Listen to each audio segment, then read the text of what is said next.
this packet is online. So if you want to go through and print out certain pages and like add space for you to have more space to write, then do that, okay? Because maybe that'll be useful instead of just so little space. Okay, so we are starting with Absolutism in France. This is on page 23.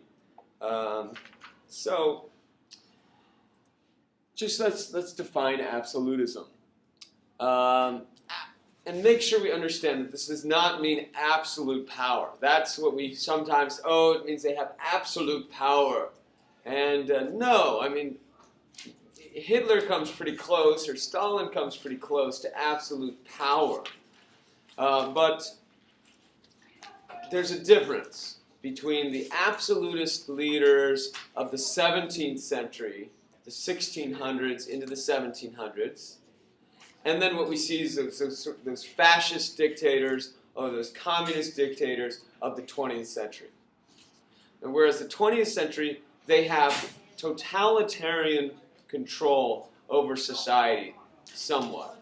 So they've got control over not just politics, but also over what people are reading and what people are thinking and what people are seeing. And they've got technology that allows them to control society and also the economy as well. These absolutist leaders are going to have absolute control more or less over politics, but not over those other aspects of society. So we're not going to see them have control over culture and complete control over the economy and these other things. Bless you. And the degree to which they actually have power over the government is also disagreed, amongst historians. Some historians think that absolutism is overdoing it, that word. Louis XIV, after all, doesn't have absolute power. He still has to work with the parliaments, those councils of nobles, those law courts of nobles in the different regions. And so this is not absolute power, but it just means more power in the centralized government. Okay, and that's the key thing that's happening. So absolutism, then, we can say, is more political power in the centralized government under a monarch. And by political power, we mean a couple of things. First, laws. Secondly, legal, the legal system, so courts. White beater. And third, the military. Laws, legal courts, and third, the military. Okay, and so what we'll see is that these things will be centralized in the monarch. Okay, he'll have control over them. So Bishop Bousset, now there's two justifications for this. Why should a monarch have absolute rule? Remember, this is challenging the old feudal agreement. Feudalism, the first term that we discussed, was this agreement between kings and nobles. And the kings have certain rights and powers, and the nobles have other rights and powers, and that's the agreement. So what absolutism does is it's going to start to challenge that agreement, and the kings are going to be increasing their power over the nobles. Before this time, nobles had these law courts. Nobles created laws for the peasants or serfs living in their areas. So they controlled those areas. They controlled laws in their regions. They controlled courts in their regions, and they controlled their militias. They had their own private armies. And so that's the old arrangement. And if the king wanted to go to war, he had to get the nobles to cooperate and to bring their armies along and fight this war. And so absolutism is going to change that balance between noble and king. It's going to strengthen the king and then challenge the rights of the nobles. So, what is the justification for a strong monarch? There's two theories. Okay, Bishop Bousset has his divine right theory, which basically argues that the king has the right to do this from God. Okay? The king has the right to rule and not be interfered with. And that right comes from God. That is the theory that Louis XIV uses to justify his rule in the 17th century, in the 1600s.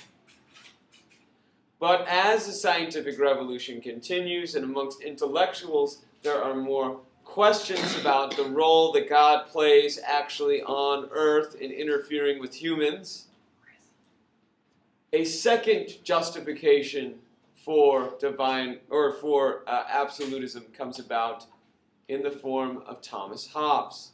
And Thomas Hobbes justifies the absolute rule of a king using natural law. Hobbes says that humans in the beginning were running around in nature and everything was chaotic and were murdering each other and life is nasty and brutish and short in his Leviathan. Therefore, way back at the beginning, humans agreed and they made a social contract between a government, a king, and themselves, the people. And the social contract between government and people said that the government will create order and will provide protection for the people. In exchange, the people will obey the government. That is the social contract. Okay? So a social contract between people and their government. The government provides order and protection, and then therefore the people will follow it. And for Hobbes, when the people disobey this contract, this leads to chaos. And Hobbes lives through the English Civil War. He flees from England, and that's an example, right? The people overthrew the king, chaos, people dying, Cromwell, all this crazy stuff. And so therefore, that's bad. We need to have the monarch, the government cannot be challenged. The people cannot break the social contract. Okay, so that's a justification for the rights of kings. Okay, now let's go to France. France, we see the beginnings of the absolutist monarchy in France even before Louis XIV. Key reforms are made by Cardinal Richelieu. One of his reforms is Cardinal Richelieu begins using intendants. Intendants are basically ministers of the king that will serve in the provinces of France. Ministers of the king that serve in the provinces of France. As I noted when we were discussing this, they are the king's eyes and ears and his hands in these areas. So they are there to make sure the king's laws are being implemented and the king's taxes being collected. They are there to listen, the eyes to make sure it's happening, the ears to listen get feedback about things. What's going on? What are people saying? Is there resistance? And also his hands. They're there to be in case there is some disaster of some sort, they're there to organize some response. So we see if there's a famine in a region, they might oversee, say, some effort to help bring food to that region. Yeah. So are they more like governors or like agents? They are agents of the king that are in these areas, ensuring that the king's laws are being followed, okay, and giving feedback back to the central government. They are not governors. We wouldn't call them that because they're not actually in control. Who's in control? The nobles are in control of these areas. And they have these regional law courts called parliaments. Remember, parliaments, when we're talking about England or France, is parlements, and these are regional law courts that basically decide what laws are going to be followed in these areas, and which decrees of the king are acceptable and will be followed.